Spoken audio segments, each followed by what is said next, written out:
Morning student, today we are going to attend the economic class. Today we are going to start the new chapter.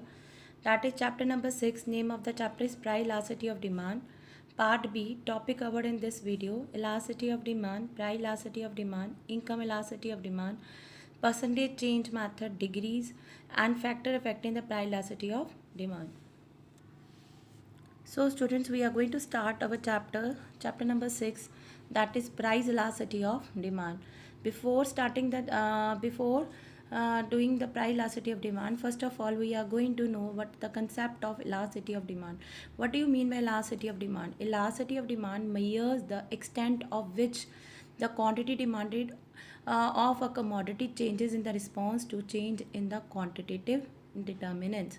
मतलब elasticity of demand का मतलब क्या होता है कि कितना चेंज डिमांड में आया in the response to any quantitative determinant. कोई भी क्वांटिटेटिव डिटर्मिनेंट्स मतलब own price of the good के ऐसे कितना चेंज आया हमारी डिमांड के ऊपर, उसे हम लोग क्या कहते हैं? Elasticity of demand, quantitative determinants.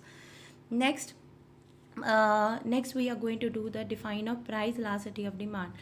Price elasticity of demand का मतलब क्या होता है? When change in the quantity demand is measured with the respect to the changes own price of commodity, it is known as price elasticity of demand. Price elasticity of demand का मतलब क्या हुआ कि कितना चेंज क्वांटिटी डिमांडेड में आया with the change in the own price of a commodity. जब का प्राइस में चेंज आया उससे हम लोग क्या कहते हैं? Price elasticity of demand. मतलब प्राइस चेंज होने से डिमांड में कितना फ़र्क आया उसे हम लोग क्या कहते हैं? Price elasticity of demand. Next is income elasticity of demand. when change in the quantity demanded is measured with respect to the change in the income of the buyer, it is known as income elasticity of demand. मतलब when the change in the quantity demanded, जब हम लोग measure करते हैं with the change in the income of the buyer, जब किसी buyer की income change होती है उससे डिमांड के ऊपर कितना फ़र्क आया उसे हम लोग क्या कहते हैं? Income elasticity of demand. So students, we have done the topics elasticity of demand, price elasticity of demand और income elasticity of demand. Next is cross elasticity of demand. Cross elasticity of demand का मतलब क्या होता है? When change in the quantity demanded of one commodity is measured with respect to the change in the price of other, it is also called the cross price elasticity of demand. मतलब जो मतलब अगर एक good में कितना change आया जब दूसरे गुड का प्राइस में चेंज आया उसको हम लोग क्या कहते हैं? Cross elasticity of demand. Change in the quantity demanded of one commodity is measured with the change in the price of other commodity. Other commodity के चेंज आने से वन कमोडिटी के ऊपर क्या चेंज आया उसे हम क्या कहते हैं? Cross elasticity of demand. Now we are going to start our topic, that is meaning of price elasticity of demand. Price elasticity of demand is the degree of change in the demand in the response to a change in the own price of commodity.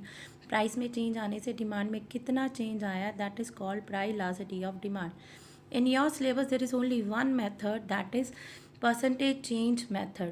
To measurement of price elasticity of demand, there is only one method in your syllabus, that is percentage change method.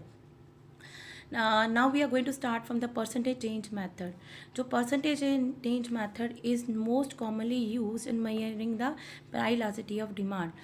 ये commonly method है जो कि हम जिससे हम लोग major कर सकते हैं price elasticity of demand.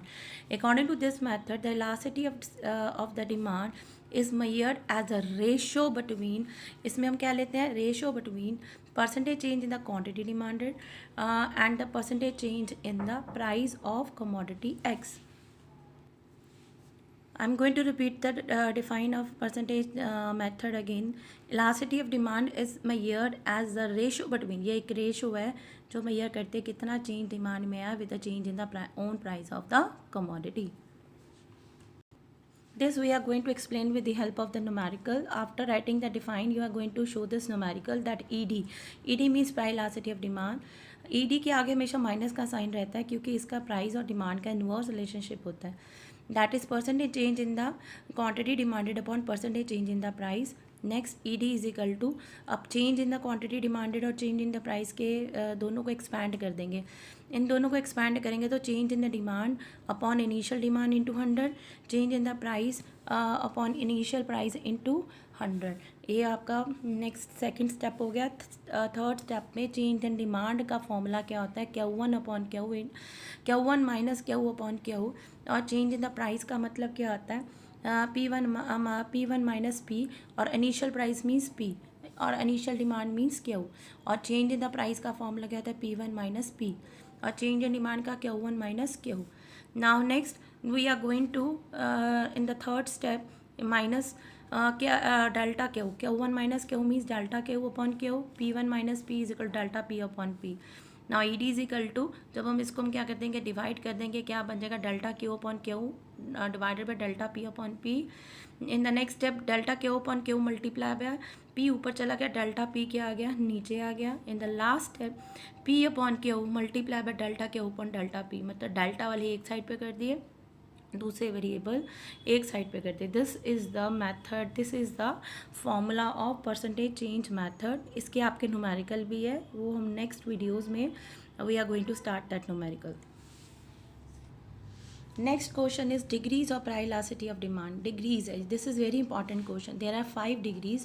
So we are going to start from the first degree, that is perfectly elastic demand. Perfectly elastic demand क्या होता है, जब डिमांड क्या रहती है, आपका प्राइस क्या रहता है कांस्टेंट, सिर्फ चेंज किस में आएगा, डिमांड में। अगर प्राइस जरा सा भी इंक्रीज हुआ, डिमांड क्या हो जाएगी, इक्वल टू द ज़ीरो। और हमेशा क्या रहती है, हॉरिजेंटल स्ट्रेट लाइन, मतलब प्राइस रिमेन्स कांस्टेंट, डिमांड बढ़े या कम हो प्राइस के ऊपर कोई इफेक्ट नहीं होता। अगर प्राइस में ज़रा सा इफेक्ट हुआ तो demand is equal to zero. इस करके ईडी यहाँ पे क्या रहती है, हमेशा infinitive. ED perfectly elastic demand में ईडी हमेशा क्या रहेगा, infinitive. In the second degree perfectly inelasticity of demand, perfectly inelastic demand में ED हमेशा क्या होता है, ज़ीरो होता है। ED ज़ीरो का मतलब क्या है, डिमांड हमेशा कांस्टेंट, प्राइस में चेंज आएगा, प्राइस चाहे कम हो चाहे ज़्यादा हो, डिमांड के ऊपर कोई भी फ़र्क नहीं पड़ता। उसे हम लोग क्या कहते हैं, perfectly inelastic demand. Next is highly elastic demand. Highly elastic demand में प्राइस के ऊपर इफेक्ट क्या होगा, कम, डिमांड के ऊपर के इफेक्ट क्या आएगा, ज़्यादा। मतलब percentage change in the quantity demanded is more than percentage change in the price. मतलब देखो डिमांड में ज़्यादा फ़र्क आ रहा है और प्राइस में क्या आ रहा है, कम फ़र्क आ रहा है। और जो डिमांड कर्व होती है वो क्या होती है, फ्लैटर होती है। क्या होती है, फ्लैटर। फ्लैटर क्यों होती है, क्योंकि ये जो इसमें क्या है, ज़्यादा बायर्स होते हैं, इस करके इसमें क्या होता है, डिमांड क्या होती है, ज़्यादा, is more in the percentage change in the price. Next is less elastic. Less elastic में डिमांड क्या होती है, कम, प्राइस में क्या आता है, फ़र्क क्या आता है, ज़्यादा। और इसकी जो डिमांड कब होती है वो क्या होती है, स्टिपर होती है। स्टिपर क्यों होती है, क्योंकि इसमें बायर्स क्या हो जाते हैं, कम। प्राइस में देखो इफेक्ट क्या है, कम, डिमांड में प्राइस में इफेक्ट क्या है, ज़्यादा, डिमांड में इफेक्ट क्या है, कम।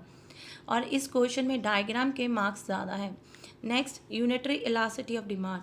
यूनिटरी इलास्टिसिटी ऑफ डिमांड में क्या होता है, जो percentage change in the quantity demanded हमेशा इक्वल होती है चेंज इन द प्राइस। मतलब जितना डिमांड में प्राइस में चेंज आया उतना ही किस में चेंज आएगा, डिमांड में। और इसकी जो शेप होती है हमेशा रेक्टेंगुलर हाइपरबोला होती है। इसका मतलब क्या था, total area of all the point which will be the same. इसके अंदर जितने भी पॉइंट्स वो है वो क्या रहेंगे, हमेशा same. So these are the 5 degrees. The first degree that we have done that is perfect elastic, जिसमें ईडी हमेशा क्या रहती है, infinitive. Second is perfect inelastic, जिसमें ईडी क्या होती है, ज़ीरो, जिसमें डिमांड कांस्टेंट होती है, इसमें प्राइस कांस्टेंट होता है। हाईली इलास्टिक में डिमांड के ऊपर फ़र्क क्या आता है, ज़्यादा, और प्राइस के ऊपर फ़र्क क्या आता है, कम, परसेंटेज चेंज। और लेस इलास्टिक में प्राइस के ऊपर इफेक्ट क्या आएगा, percentage change the price is more than percentage change in the demand. And last is unitary elastic, जिसमें ईट इज इक्वल टू 1, मतलब जितना चेंज परसेंटेज चेंज डिमांड में आया उतना ही percentage change in the price आया। Now students, we are going to do the last question of this chapter, that is factor affecting price elasticity of demand. पिछले chapters में, demand chapter में हमने factor affecting demand किया था। अब next question क्या है, factor affecting price elasticity of demand. The first point is nature of the commodity. जो चीज़ें हमारी लाइफ की नेसेसिटीज़ हैं उसकी डिमांड हमेशा क्या रहती है, इन इलास्टिक। इन इलास्टिक हमेशा क्या होता है, जो कि पैरेलल, जिसमें डिमांड के ऊपर कोई फ़र्क नहीं आता, प्राइस के ऊपर फ़र्क आता है। और जो चीज़ें हमारी क्या कहते हैं, नेक्स्ट जो जॉइंटली डिमांडेड गुड्स होते हैं उनकी डिमांड हमेशा क्या रहती है, मॉडरेट रहती है। और जो चीज़ें हमारी लग्जरीज गुड है उसकी डिमांड क्या रहती है, elastic. Elastic means that is parallel to the OX axis, मतलब नेसेसिटीज़ की डिमांड इनइलास्टिक, लग्जरीज की डिमांड इलास्टिक और जॉइंटली डिमांडेड की डिमांड क्या होती है, मॉडरेट इलास्टिक। ना अवेलेबिलिटी ऑफ सब्स्टिट्यूट, जब हमारे पास इजीली अवेलेबल हो जाता है कोई सब्स्टिट्यूट तो उसकी डिमांड क्या होती है, मोर इलास्टिक होती है। जब हमारी because when the price of एक का चेंज होता है तो कंज्यूमर इजीली दूसरी की तरफ शिफ्ट हो जाता है। The goods without close substitute, जिसका कोई क्लोज सब्स्टिट्यूट नहीं होता उसकी डिमांड क्या रहती है, इन इलास्टिक, मतलब प्राइस कम हो चाहे ज़्यादा हो लोगों ने कंज्यूम करना ही करना है, जैसे cigarettes etcetera. Next is multiple uses, जो गुड्स इनकी मल्टीपल यूजेस में होते हैं उनकी डिमांड क्या रहती है, हमेशा इलास्टिक डिमांड रहती है। क्या रहती है, इलास्टिक, मतलब जिससे आगे जैसे मिल्क है, मिल्क को आगे यूज़ करना हमने तो उसकी डिमांड क्या रहेगी, हमेशा इलास्टिक डिमांड। जैसे कि इलेक्ट्रिसिटी, दैट इलेक्ट्रिसिटी को हम लोग डिफरेंट यूजेस में यूज़ कर सकते हैं, इस करके इसकी डिमांड क्या रहती है, elastic. Now next is postponement of the use. Your demand will be elastic for a good the consumption of which can be postponed, जिसकी हम लोग कंजप्शन को पोस्टपोन कर सकते हैं। Demand for the residential houses may be as an example, people lower their demand for the residential houses when the interest rates or the loans are high. लोग कम demand करेंगे loan की for the houses जब loan महंगे हो जाएंगे। इसको हम लोग जिसको हम लोग टाल सकते हैं, अभी नहीं बाद में लें, उसकी डिमांड हमेशा क्या रहती है, elastic. Next is income of the buyer. Elasticity of demand for a good depend upon the income of the buyer. If the buyers of a good are high-end consumer with a high level of income, उनकी demand हमेशा क्या रहेगी, the elasticity of demand क्या रहेगी, expected क्या होगी, लो रहेगी, क्योंकि उनकी ऑलरेडी सारी नीड्स क्या हो चुकी होती है, पूरी हो चुकी होती है। Demand for the luxuries car by the multi billionaire. On other hand if the income level of the buyer क्या है, लो है, तो उसकी डिमांड क्या रहेगी, हमेशा ज़्यादा।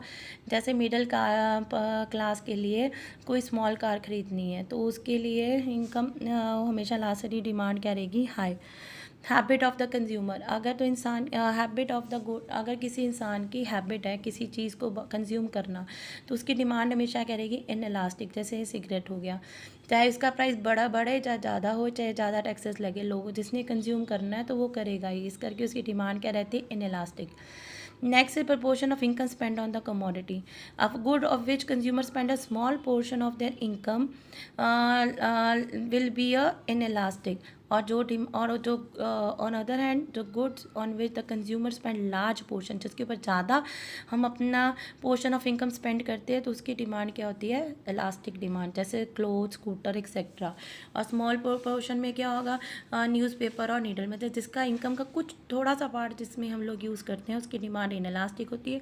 जिसमें ज़्यादा करते हैं उसमें क्या करते हैं हम, उसमें डिमांड क्या होती है, हमेशा elastic. Price level. Elasticity of demand also depend upon the level of price of concerned commodity.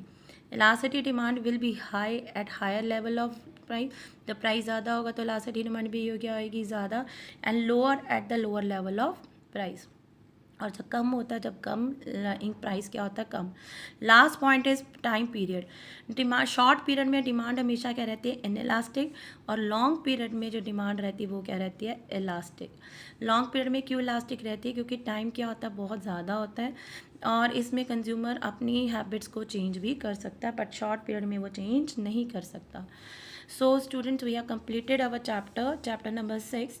In this chapter there is numerical also, and that numerical we will do in the next videos.